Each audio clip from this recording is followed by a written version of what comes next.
Stay tuned, stay tuned, stay tuned. I am here with Coach John Brent. Man, I'm here with the vet, Mr. Ian Griffin, and we are at the Jump Talk. Yes, yes. I got my fall clothes on because, you know, it might be a little chilly around here. I got a little Pittsburgh boy, Co Wessalone here. He was actually in Tyler last weekend with Nelly. It's getting hot in here. Yeah, really? Yeah, Nelly opened for him. Yeah.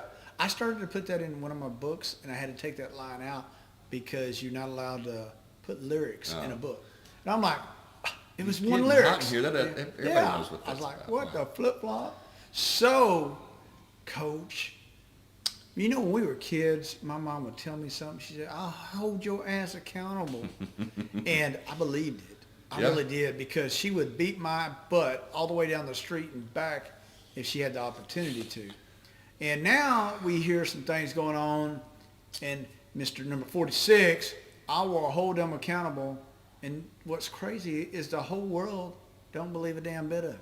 So what is this held accountable at the political level even mean? Well, if your party doesn't care, they just want you in power, it doesn't mean you have to. The only time someone's accountable anymore is when not only when the other side wants them accountable for something, but their own party says, hey, you have to stop and be accountable. But that doesn't happen much anymore, especially with this guy. He's been protected more than anybody I've ever seen. So remember like many years ago, we had Senator Hillary Rodham Clinton running against Donald J. Trump, and they said if Donald J. would become number 45, he'd lead us into World War III. And we got our own. It didn't happen, did it? It did not at all whatsoever. The whole world like, oh, we scared of that guy. Yeah. And then now, the guy who says he knows how to deal with foreign powers more than anybody else, who yanked us out of Afghanistan embarrassingly, like, weakened us completely throughout NATO, and then now comes out and tells American people we're on the cusp of Armageddon. Is that I don't remember exact verbiage. Something about Armageddon. I ain't heard a president one in my lifetime ever throw Armageddon word out there. It used to be that presidents were there to calm the nation. Even when 13 Days was going on in JFK's time, him and Robert Kennedy and McNamara were like trying to save the world. They weren't coming out and saying, man, we're on the cusp of Armageddon. They were trying to keep the nation calm, because that's what a leader does. Yes. This guy here would say anything. But I'm going to tell you what, the press secretary he has is the worst one I've ever seen. And it's not really her fault. She's either got to lie or just try her best. But every single day it seems like that she's walking back something this fool says that the administration says, oh, Joe, the president, the leader, you can't say. Yeah. I mean, it's crazy. I just shake my head, and I'm sitting here going, you told the American people that we're on the brink of Armageddon, and I'm like, oh my gosh, what the flip are you thinking as a leader, man? No, we're on the brink of whooping somebody's butt maybe, or hey, it ain't going how we like it, so we're going to put 5 carrier groups over there. You know, I don't know, but definitely sitting there. I mean, I'm sure the Saudis and OPEC are terrified of him. Oh God, yeah. So now we're wanting to buy Saudi oil. Please pump us some more oil because Coach, because we all know a third world country has better EPA standards than we do in America. That makes me laugh. You know, I'm like, it's like, let's don't drill here, which we have enough to be energy independent, which we were. And we have enough here, and we have so many regulations in this country, it's ridiculous. And what's crazy, if we were still energy independent, Russia would not have been able to do what they did with Ukraine. Absolutely. And we talked about it before. And the second thing is, if we're energy independent on this thing, we're not begging anyone. And if we need our gas prices to be down because inflation's through the roof and we're in a recession, at least our gas prices are going to be down. And guess what? Not only is that, yes, we got good unemployment, but imagine the amount of jobs that are better paying that would be here. Yeah. Second thing, like you said, if we're more regulated here than probably any place in the world, we're going to do things cleaner here than they ever going to do in the Middle East and in Russia, China, Saudi Arabia. It's just never going to happen. I want to know who the people in Hollywood that pump up his dress for him, that really believe that us buying Saudi oil instead of good old US of A oil or North American continental oil is really a good thing for the environment. I want to know who that is. I use the pool analogy to my guys in prison. I have a swimming pool right out there. It's like this. If you're standing beside me and I pee and you see it, you're like, oh my God. Yes. But if instead of, won't you go stand on that side of the pool and pee in it? Yeah. And then I don't see it. But guess what? The same amount of pee is still in my pool. Yeah. And that's what they don't get. We could regulate the pee in the pool better if we're peeing in the pool instead of allowing these guys peeing in the pool. I will tell you, I don't know. This is common sense 101, and maybe that's why. It's a voter base, that's why. Yeah, maybe that's why America is purely divided. Not how everybody thinks, but it's divided by rural and urban, because rural tend to lean toward the common sense, and the urban tend to not. They're more focused on social issues than actually.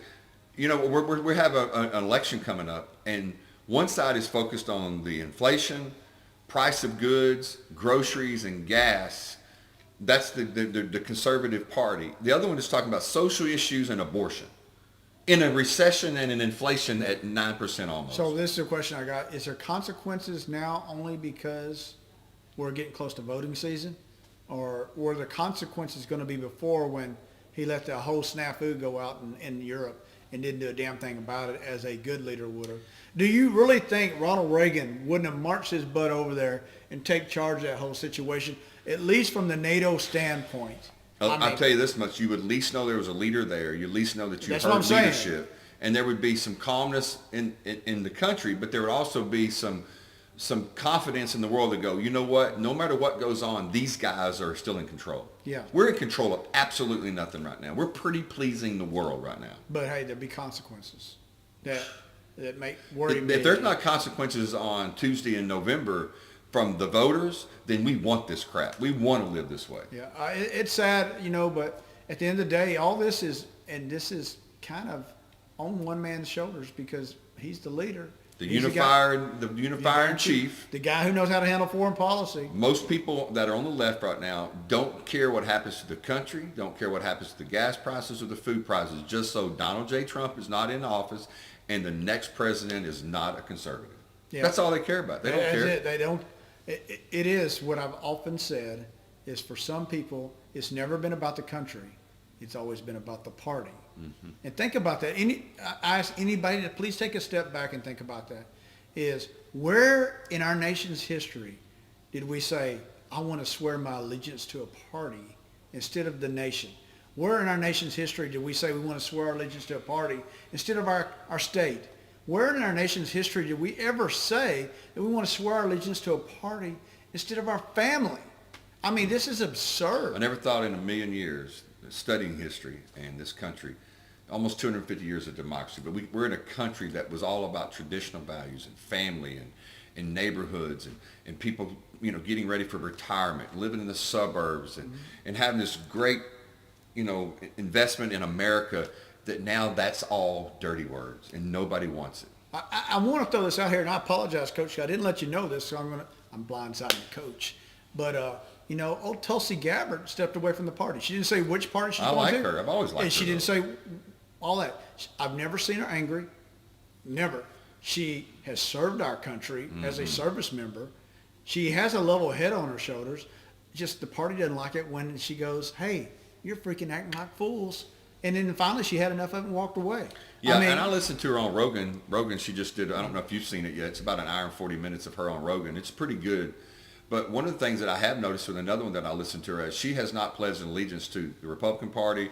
Or she's left the Democrat, but she's not saying I'm leaving them going to the Republican Party. Yeah. What she says, I cannot be a part of this mess anymore. Yeah. By doing that, though, it's just like when someone like Candace Owen that's black, just because she doesn't do what she's supposed to as a black woman, then she's vilified as an Uncle Tom. Well, this is Tulsi Gabbard now that she's moved away from the Democrat. Well, she never was a Democrat, and thank God she's gone. Yeah, I heard that. Mm-hmm. Oh, I never knew that you was Democrat. Oh, I'm sorry, I forgot. Did you not watch the debate where she waxed the freaking vice president's ass on stage for the whole world to see? That was still one of the best things when she said, you're talking about She this took the vice president down to that big in like 20 seconds. And she's remained that way for a long time. And she told the truth about her, about the marijuana, that she was literally stronger on marijuana laws than anyone. Yeah. And second, that she withheld information until after an election to make sure that people couldn't get out of jail. I mean, come on. What I liked about Tulsi Gabbard, not because she left the Democratic Party, I like politicians who have their own damn mind. And it's not like, let me control you. And I'll even say this. There was a lot of people that didn't like what Jeff Flake did. Okay? But I always have said this about politicians. And I even said with Mitt Romney, you go with your heart. And if I don't like it, fine. But at least a person finally that they have a conversation with themselves in their bedroom with the lights out, and they go, you know what? I can't do this anymore because I can't sleep. Right or wrong, the way I feel about it is when a person makes a stand like that, Liz Cheney, people can't stand Liz Cheney. She's this, and that's why she lost, because she didn't want to do what Trump said to do. And she's not a Trump person. But I at least have to go, you know what? She went into that bedroom and she said, you know what? This is how I feel. You don't agree. I know you don't agree with Liz Cheney, and that's fine. But I'm saying I like when people just take a stand and go, this is who I am. I don't agree with Liz Cheney because this is the reason why. It became completely personal, and it overtook everything she did. Hell, it probably should have. But it shouldn't have overtook everything she did. She she should have still represented her voters in Wyoming. Yeah. And she shouldn't have let it consume her. That's the whole thing. Is she wasn't mature enough not to allow it to consume her. And it consumed her. Tulsi Gabbard's not that way. She's like, y'all are just freaking dumb. I'm walking away. And Liz Cheney, if you talk to her today, within 3 words, she will say the T word out of her mouth. If you say, hey, would you like to come to my wedding? T word out of her mouth. That's the problem with Liz Cheney. Well, I will have to say this, that I do like that Tulsi Gabbard kind of stood up for herself when Sonny Houston, which is the most racist, this is the most racist minority I've ever seen, said, well, she doesn't even go by her real name. She changed her name, so she whatever. And then the host said, wait a minute, you don't even go by your name. Yeah. And Tulsi Gabbard said the same thing. People have played, if you are a certain identity, if you're a male or female, if you're black or white, if you're a minority, as a Hispanic, Asian, whatever, the Democratic Party believes that you have to believe a certain way. Just like Joe said, if you're black and you don't vote for me, you're not black. You have to do what your tribe does or your identity does, or you can't be a part of our party anymore. And I don't understand that. But whatever happened to the party being about values, about, the American family, about working, the blue collar, I'll tell you what the Democratic Party's done. They've gone totally away from the blue party, or the blue collar worker, which they used to always say they're about. Yeah. And now they care more about the elites and the college professors and the college elites more than anybody. Care about the money. Exactly. On Sonny. Tell me I'm wrong. I don't think you're wrong, but on Sonny, I'll say this is regarding her is somebody that we have allowed publicly to be racist. Period.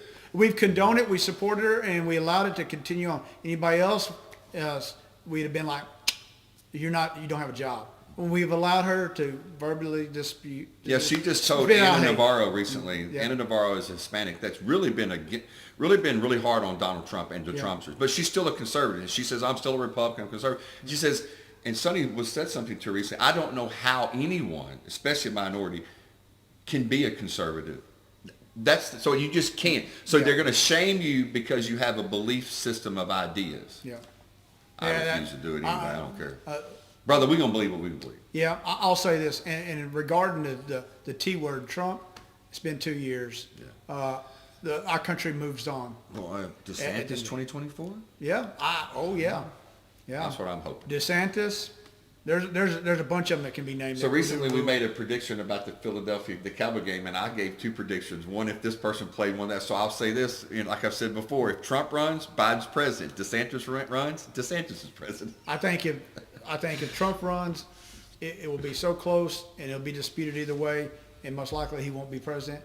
Yeah. If anybody else runs that has a heartbeat, will probably be the president of the United States on the Republican Party. And I agree with that. And that's so hard because if Donald J. Trump cares about the country and the conservative party, and not the Trumplican, but the Republican Party, he will step away and say, you know what, I'm here to help you guys any way you need to, but I think what's best for I don't think he can say it. I don't, but I don't care. He's Mox Nix. To me, he's Mox Nix right now. And there's people like Abbott. There's people like DeSantis. There's a whole bunch of people. And you notice Tom Cotton easily, Nikki Haley. Nikki. Don't get me started on Nikki Haley. There's a whole bunch of you can just rattle off like this. And at the end of the day, everybody that's in the limelight on the Democratic Party, I can't even see them opening the door for the White House for the guy to come in. Do you think at a debate that any of those that you talked about, besides, I think DeSantis can sit up there and swing with Trump, but do you think any of the other ones can? I think Abbott could.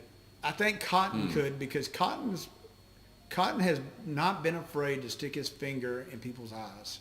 He's done it before. Sometimes he's gone a little extreme with a little Iran thing that he sent the letter over. Well, Jimmy Johnson said one time, when you play a team with Buddy Ryan, you got to gun. They always say you should always, stick to your level, be the bigger person. Yeah. He said absolutely not. He said when you're playing somebody like that, you got to sometimes get down in that level with them. And I think the person, if Trump decides to be a nominee, try to be a nominee again, I think they're going to have to all get dirty with him to beat him. So dirty. I heard this the other day. And I hope that's not the case, but I heard that Trump will run after this election, and he's going to pick Tulsi Gabbard as his VP. I hope she says no. I hope she says no too, and I would rather her just run on her own, or run with somebody else. And I think the only person that I could see that he runs with that would be somebody that he would pick. Of course, he would be happy to pick Tulsi Gabbard. I think he would help him a little bit, but I think he's going to probably pick someone. I think the first time he picked someone, it was genius. Mm-hmm. He picked Mike Pence, who's this huge conservative religious guy. So it was kind of like, you got both. Yang, yeah. But then now I think he's so into him, not into himself, that's the wrong way to say it, so into what he wants to do that he's going to pick a Trump Jr. So, not literally a Trump Jr., but you know what I mean. I'm banking that he doesn't run. And Please I'm banking on DeSantis, because as long as he don't run, the Republicans will probably be in there 8, 12 years. Be honest, because we already seen the fiasco of Jimmy Carter 2 come along and say, Jimmy Carter, hold my beer, because I'm going to outdo you. But I will say with that right there is the people that are there, no matter what anybody wants to say, DeSantis, he wouldn't work little circles around Joe Biden. Yeah. He would work big circles around him. And if anybody would just take the politics aside and just look what he's done, they would see that. Governor Abbott would work big circles in his little bitty wheelchair around Joe Biden. Because my biggest, and any candidate they got, and the one thing I was wanting to say is, I remember when the Democrats had their debate, and when they had their debate, I looked at the stage before they opened their mouth, and I said the only one I could relate to on that stage out of all, and they had like 20-something of them, was Tulsi Gabbard. And then she came and spanked the vice president's ass in front of everybody.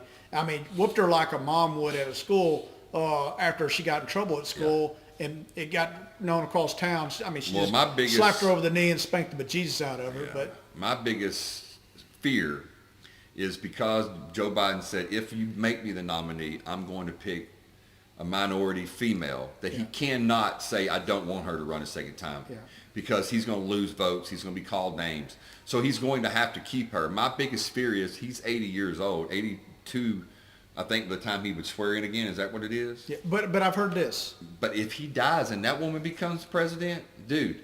This is what I've heard. She can't even start a car with a key. Everybody's waiting for this election right here, and they're waiting for this election. And I've heard this is the Democrats are really like, after this election, let the Hunter Biden thing go out the bag. Oh, you mean the midterm? Yeah, the midterm. Yeah. Let the Hunter Biden thing go out the bag, so Daddy has to go, okay, I'm walking away, and then they're wanting somebody else to come in. The problem is, unless there's an unknown that we don't know about, there ain't no person that would even grace it. The Elizabeth Warren, the same people. But Bernie's burnt out. Yeah. Elizabeth Warren is a 3-time failure, has been, kind of like Beto O'Rourke down here competing in Texas. How many times he's got to fail? Once? I mean, inspiration is Joe Biden. I mean, Joe Biden 3 times he failed, and he's down. Well, Kamala, if she runs, I mean, she's not very popular even in her own party. Yeah. But at this point in time, if Trump runs, she'll win. Yeah, because that's a female, that's a minority, and she's not Trump. Yeah. That's why I'm saying whoever runs against Trump, if it's Joe Biden, Kamala Harris, or dun-to-dun, they're going to probably win. But they have some legitimate people in there.